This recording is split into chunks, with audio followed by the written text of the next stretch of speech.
What do you think about Mamdani? First of all, I think he ran the right campaign. Mm. The right campaign was a non-identity politics campaign, although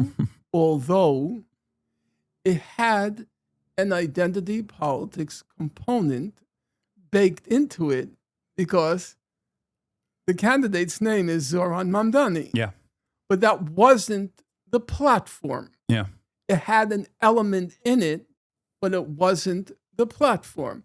And every single victory, your friend Abdul El Sayed, every single candidacy, it's true. It has an identity politics element baked into it. The three candidates that won after Mamdani in the most recent election, Claire Valdez, Daria Liza Avila Chevalier, and Landler. Yeah. One of them, white male, so no identity politics baked in there. But the other two, yes. The woman in Wisconsin, the Asian woman. Francesca Hong. Yeah. There is always that element, as it were, lurking in the background. They do not look like white Americans. But the platform is clearly the Bernie Sanders platform. The only non-economic issue on their platforms, the only one, is Gaza.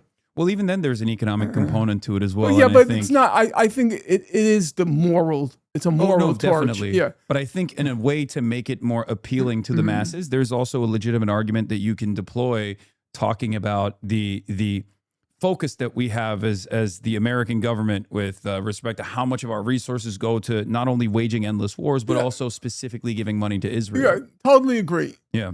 I totally agree. So I think the strategy of Mamdani was, so to speak, was pioneered by Bernie. His time had come. He had been saying the same thing since he was a young man. The difference was the times had changed. Mm-hmm. And so the times caught up with Bernie's platform. So that to me is a good thing. The problem I have, look, Mamdani is young. He's feeling his way. I don't know where it's going to end up. Mm-hmm. The problem I have is that there's a constituency out there that's so desperate, so hopeless, so abject. They're ready to move. They're ready to act. They desperately need change because the system, for 80%, they've been locked out of our country, has been locked out of the system, about 80%. I don't see Mamdani trying to mobilize that constituency. He mobilizes them only at one point, when there's a primary or an election. His people come out. The people come out. I was surprised. I went to a rally for Brad Landler in Brooklyn, because I'm from Brooklyn, New York. It was basically, the rally was Muslim-Jewish solidarity and support for the Palestinians. That was a very strange, for somebody from my generation, for that to be a political rally running for office. I mean, that stuff would sink your campaign. Oh, yeah. Just 3 years ago. So it was an unbelievable sight. But my thing is... How do you feel about Brad Lander? Okay. I'm not... He has a very interesting perspective because he says that he's a Zionist. Mm-hmm. And yet I feel like he exhausts the logical conclusion of what people say is the two-state solution to its logical limit, where he's seemingly sincere about a minority Jewish population living inside of the what would be outside of the Green Line, the Palestinian territory that's currently occupied by Israel, and then a minority Palestinian population inside of Israel, which throws people for a loop in many instances. I don't know if you saw his Dana Bash interview where he just sincerely advances that position, which I find to be fascinating. I'm an anti-Zionist. I don't, I've said things that frustrate some liberal Zionists, including the president of J Street and even Peter Beinart, as a matter of fact, where I've made comparisons to Nazi Germany. I want to actually hear your perspective on that as well, given your family history. Or I've said I find Zionism to be ideologically similar to Nazism, and also that liberal Zionism would be oxymoronic, almost similar to liberal Nazism. And Brad, on the other hand, he calls himself a liberal Zionist, and yet will actually present for the first time ever an actual logical conclusion to what a two-state solution looks like. So I wanted to hear your perspective on that as well. Well, I wrote my doctoral dissertation on the theory of Zionism. So I have what you might call a material and a personal stake in the word Zionism. But I don't think it's particularly useful, and I counsel against using it, because in politics, the most important thing is clarity of information. You don't want there to be any misunderstandings. So when people like Bernie Sanders or Mamdani, Abdul El Sayed, their planks are very clear. Medicare for all, and so forth, depending on where you're running. Mamdani was free buses, free pre-K, very clear. So I'm for, in politics, there should be clarity of thought. I don't believe the term Zionism conveys information. Yeah. It just is, it's a term of abuse. It's an epithet. It's not it doesn't isolate a phenomenon. So you might ask me then, well, what term would you use?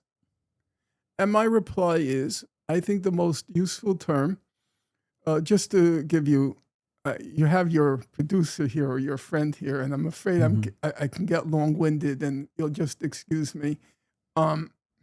When there was about 10 or 15 years ago now, there was a whole debate about whether or not Israel was an apartheid state. Mm-hmm. And Human Rights Watch puts out an 80-page report. Amnesty puts out a 200 report. And then I was struck. The Israeli Information Center for Human Rights in the occupied territories puts out a report. And the head of B'Tselem at that point, the Israeli Information Center, he was a physicist. He was a Harvard-trained physicist, very decent guy. Very decent guy. He never talked to me. I think once he answered an email from me. So I knew he considered me toxic, and I would sink his ship. So he stayed away. I don't take these things personally. I get it. I understand politics.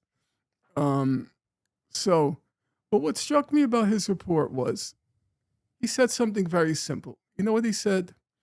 He said, from the river to the sea, there's one state. Let's not kid ourselves. This has been going on since 1967. Yeah. We're in 2026. There's one state. Incidentally, I disagree with you. These territories are not occupied. They are illegally annexed. They are part of Israel. It's not, under international law, occupation has a very different standard than an annexation. They have been illegally annexed by Israel.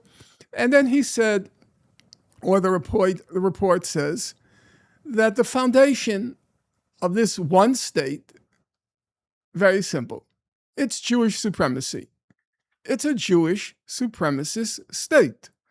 Now, you could say, in the case of Israel, it's second-class citizens. Mm-hmm. In the case of the West Bank, it's apartheid. Mm-hmm. And the case of Gaza, it's genocide or a concentration camp, however you want to put it. But the common denominator is it's Jewish supremacy. Yeah.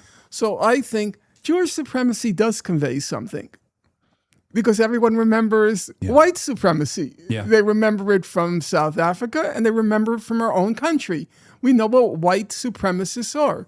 So I believe that we should begin with clarity of language and refer to it as not a Zionist state, but to say I'm against white supremacy. Oh, well, that's what I do say that. I do believe that that's what Zionism is. But you recognize other people it doesn't necessarily denote that. No, of And course so not. if you It's want to intentionally if you vague. want to have a conversation, the first thing you need is clarity of terms. So we're on, as they say, on the same wavelength or on the same page. So I think the right term to use is Jewish supremacy, and you're against Jewish supremacy, which is basically the way Zora Mamdani handled the question. Yeah. You know, he kept saying, I believe in equal rights for all. Yeah. And then how do you answer that? Well, a lot of people chose to just immediately shift the priority to, well, don't you believe Israel has a right to be a Jewish state, which is an ethno state? Right. And his reply was, I support a state with equal rights for all. Yeah. And they didn't know how to answer that. There was like a kind of a deadly silence when he answered, because how do you say, no, I don't support?